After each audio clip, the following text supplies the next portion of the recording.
તો બ્રહ્માજીના 5 મસ્તકમાંથી 1 મસ્તક કાપી નાખ્યું અને પછી ભગવાન શિવજી એને માફ કરી દીધા. પણ કેવડાના પુષ્પને માફ ન કર્યું. અને ત્યારે કેવડાના પુષ્પએ કહ્યું, પ્રભુ આમાં મારો કોઈ વાંક નથી, મને બ્રહ્માજીએ કીધેલું.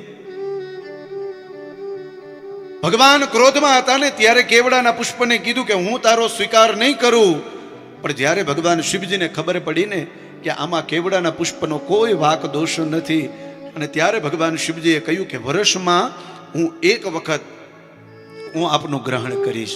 એટલા માટે કેવડા ત્રીજના દિવસે આપણે કેવડાનું પુષ્પ ભગવાન શિવજીને સમર્પિત કરીએ છીએ.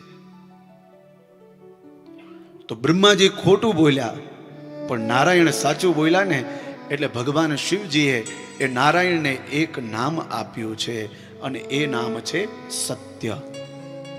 એટલા માટે આપણે આપણા ઘરે ભગવાન સત્યનારાયણ દેવની કથા કરતા હોઈએ છીએ. આ શિવ પુરાણની કથા છે.